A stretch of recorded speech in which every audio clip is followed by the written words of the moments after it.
જય હિન્દ જય ભારત મિત્રો. સ્વાગત છે તમારું નવા વિડીયોની અંદર. આ વિડીયો છે એની અંદર આપણે ચર્ચા કરશું કે ખેડૂતો માટે સીએમ ભૂપેન્દ્ર પટેલે સૌથી મોટી જાહેરાત કરી છે. હવે કયા જિલ્લાના ખેડૂતોને શું લાભ મળવાનો છે અને આ લાભ ક્યારથી ચાલુ થશે એની આપણા વિડીયોની અંદર સંપૂર્ણ ચર્ચા કરવાના છીએ.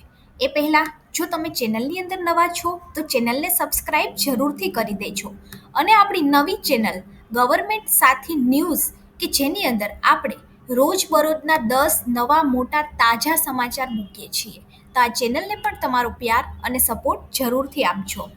મિત્રો, વાત કરીએ તો ગુજરાતના મુખ્યમંત્રી ભૂપેન્દ્રભાઈ પટેલે રાજ્યના અન્નદાતાઓ એટલે કે ખેડૂતો માટે એક અત્યંત મહત્વપૂર્ણ અને રાહતદાયક જાહેરાત કરી છે.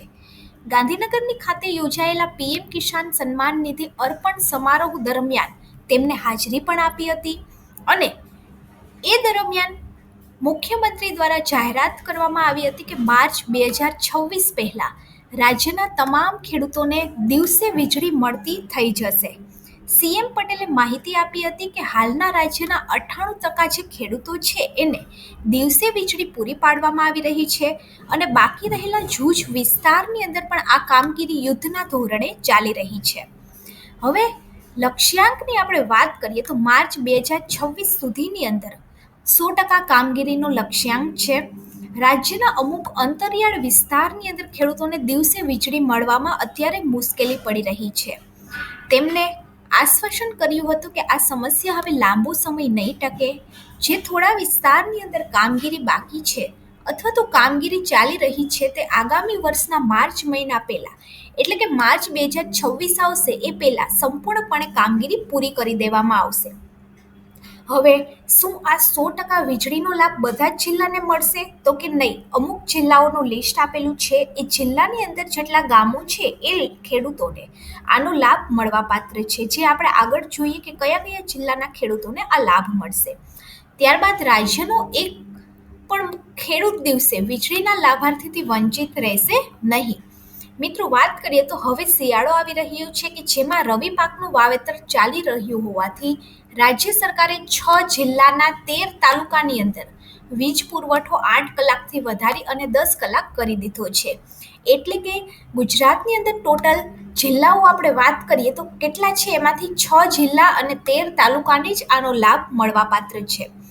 આ અંગે આપણા નાયબ મુખ્યમંત્રી જે હર્ષ સંઘવી છે જે એમને પણ જણાવ્યું હતું કે 20 નવેમ્બરથી કયા 6 જિલ્લા છે તો કે અમદાવાદ, મહેસાણા, પાટણ, સુરેન્દ્રનગર, વાવ-થરાદ અને મોરબી જિલ્લાના કુલ 13 તાલુકાની અંદર ખેતીવાડી ફીડરો ઉપર વીજ પુરવઠો 8 કલાકથી વધારી અને 10 કલાક કરી દેશે અને આ નિર્ણયથી અંદાજે 1,000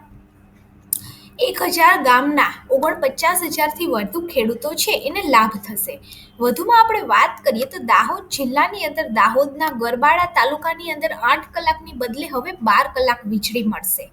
આવી રીતે 191 ગામની અંદર 9,000 જેટલા ખેડૂતોને દાહોદની અંદર પણ આ સીધો લાભ મળવાપાત્ર છે.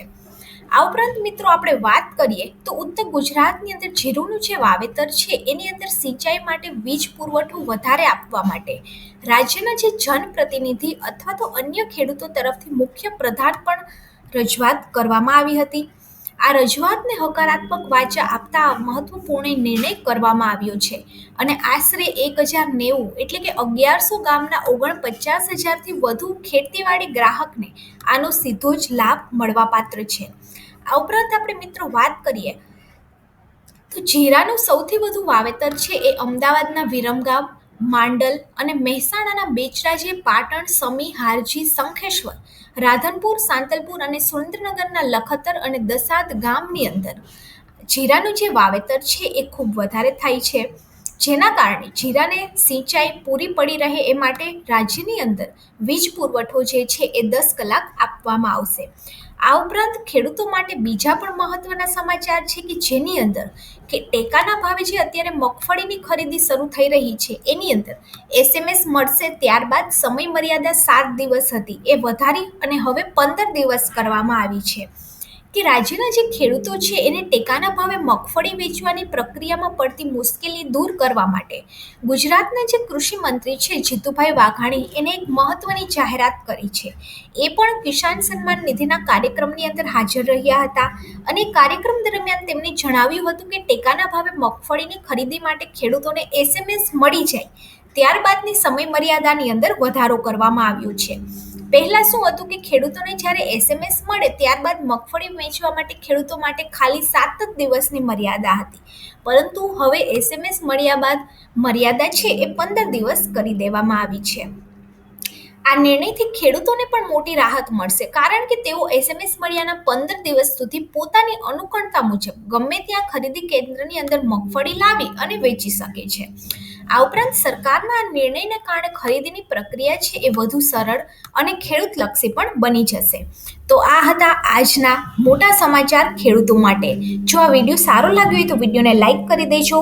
આપણી ચેનલ ગવર્મેન્ટ સાથી અને ગવર્મેન્ટ સાથી ન્યૂઝને સબસ્ક્રાઇબ જરૂરથી કરી દેજો. આપણી ચેનલની અંદર ખેડૂતલક્ષી, સામાન્ય નાગરિકો, આવાસ યોજના અને બીજી મોટી જાહેરાતો, મતદાન યાદ ગણતરી, આધાર કાર્ડને લઈને વિડીયોઝ આપણી ચેનલ ઉપર રેગ્યુલર આપણે મૂકીએ છીએ. તો આપણી ચેનલ ગવર્મેન્ટ સાથીને સબસ્ક્રાઇબ જરૂરથી કરી દેજો.